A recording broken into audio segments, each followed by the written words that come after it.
Hi, I'm Don from DonDronesOn. I've put out a number of videos discussing issues I've had with my Starlink system since I installed it 4 months ago. So I thought it was time for an update, particularly since I've basically solved my problems. Well, most of them anyways. Let's check it out.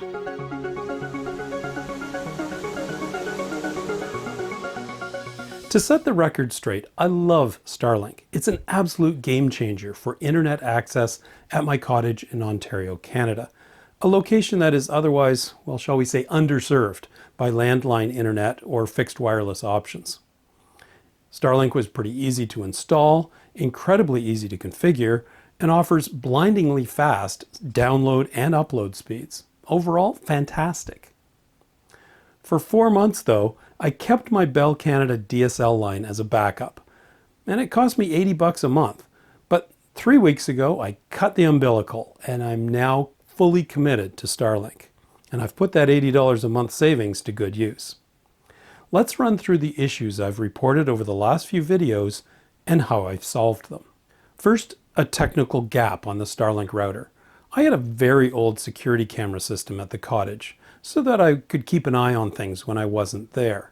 It offers a huge amount of peace of mind to know that the driveway is plowed in the winter and the boat hasn't disappeared after a violent storm. The catch was that I was not able to do port forwarding on the Starlink router to tunnel into the camera system. I needed to retain my Bell Canada DSL line to access the cameras. My solution? I simply bought a modern camera system by Blink that allows direct camera access through the cloud. It also offers local storage if I want to store footage or do motion detection stuff. And I don't need port forwarding anymore. It all works without that. And as a bonus, the picture quality is tremendously better. A brilliant solution, and all for the price of about 4 months of the Bell internet service. Not a bad trade-off. The other issue I was having was a bit trickier to solve. That was the fact that I was experiencing short internet dropouts that made work teleconferencing, well, next to impossible. Back in May, I was having roughly 4 dropouts per hour, each one anywhere from 1 to 5 seconds long. It's pretty difficult to lead or participate in an online meeting if you keep disappearing. And much of my workday is on this kind of call, so this was an important problem to solve.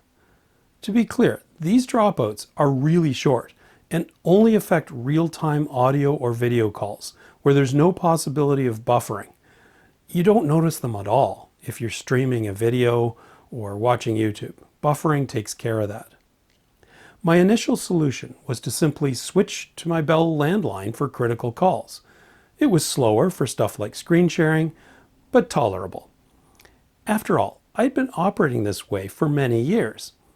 But again, for $80 per month for the Bell line, it seemed like an expensive way to solve the problem.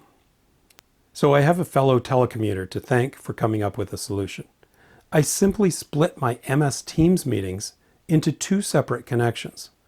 I first connect to the meeting with my phone over LTE, not Wi-Fi, LTE. This gives me a solid audio connection that doesn't drop. I then also connect to the same meeting via my computer, which is on Starlink.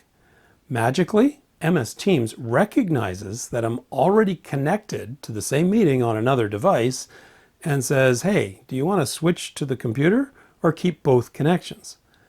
And when you choose to keep both connections, which is what you want to do, it automatically mutes both the microphone and speaker on the computer to avoid screeching feedback, which is pretty cool. And the amount of data used on my phone for the audio part of this configuration, it's pretty modest. So with this arrangement, I'm no longer at risk of dropping out of the audio parts of calls. And if I lose a few seconds of screen sharing or heaven forbid video feed, nobody cares. It's a pretty slick solution. But hang on, why not solve the dropouts themselves, you may ask?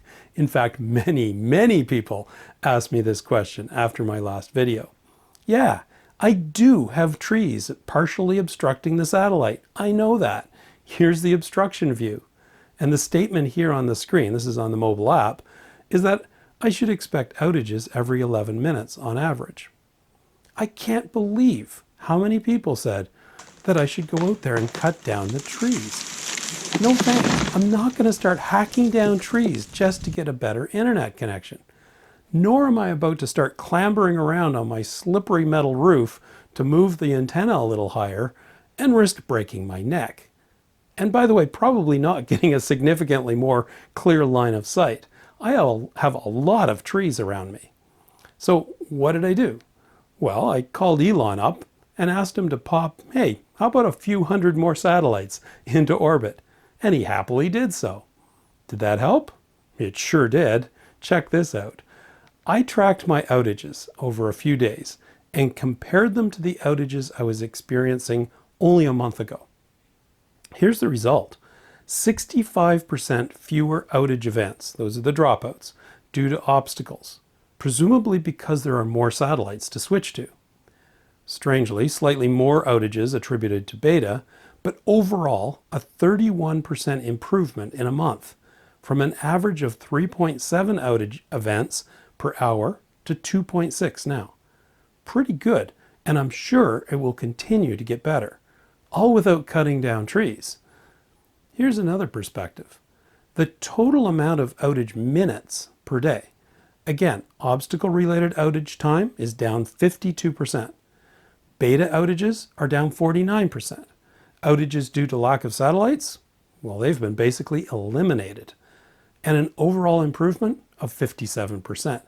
This is fantastic. And this is just the improvement from May to June. It's only going to get better as more satellites go up. I'm on vacation right now, but these statistics give me increased confidence that work conference calls will be a whole lot better when I'm back at the grindstone. One thing I did want to mention was performance during storms. In regular rain or windstorms, there's no noticeable change in performance or increase in outages. But we did have a particularly violent rainstorm a few days ago in June. Here's some footage through a window. It was coming down in buckets over the course of about 10-15 minutes. There was no thunder, no lightning, just a ton of rain and strong wind. At some point during the storm, we completely lost our Starlink connection and no internet as a result, but it came right back immediately afterwards. This outage wasn't included in the stats, by the way. And maybe it goes without saying, but the speed is breathtaking. Here are some typical speed test results. There's certainly never any problem streaming Netflix or YouTube, and uploading my YouTube videos, well, it's just ridiculously fast. Now, neither my wife nor I play video games, so I can't really comment on whether the latency of 40-ish milliseconds would cause a problem for video game players. So there we have it, an update on my Starlink situation. Still loving it. Technical issues pretty much solved, and having far fewer short dropouts. I'll keep you posted on how it goes.